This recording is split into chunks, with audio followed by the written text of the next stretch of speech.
തിരൂർ കൂട്ടായിയിൽ അനധികൃതമായി പുഴമണൽ കടത്തുന്നത് തടയാൻ ശ്രമിച്ച പോലീസ് ഉദ്യോഗസ്ഥരെ അപായപ്പെടുത്താൻ ശ്രമിച്ച സംഭവത്തിലെ പ്രതി പോലീസ് പിടിയിലായി. താനൂർ അഞ്ചുടി പുതിയ കടപ്പുറം സ്വദേശി മൂത്താട്ടി വീട്ടിൽ റാസിക്കാണ് അറസ്റ്റിലായത്. ഇക്കഴിഞ്ഞ മാർച്ച് 16 പുലർച്ചെയായിരുന്നു സംഭവം. തിരൂർ പോലീസ് സ്റ്റേഷനിലെ SI Aneesh, SCPO Rajesh, CPO Tony Varghese എന്നിവരടങ്ങിയ സംഘത്തെയാണ് അപായപ്പെടുത്താൻ ശ്രമിച്ചത്.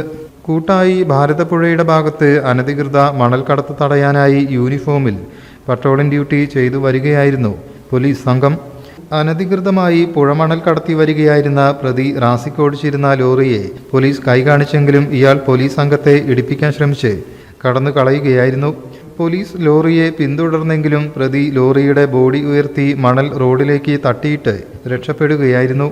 പിടികൂടിയ പ്രതിക്കെതിരെ വിവിധ വകുപ്പുകൾ ചുമത്തി കേസെടുത്തു.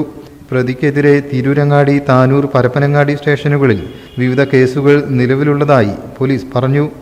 SHO Anilkumar Meppilli, SI Vishakh K Viswam, CPO Adarsh, Ananthu, Aneesh എന്നിവരുടെ നേതൃത്വത്തിലായിരുന്നു അന്വേഷണം.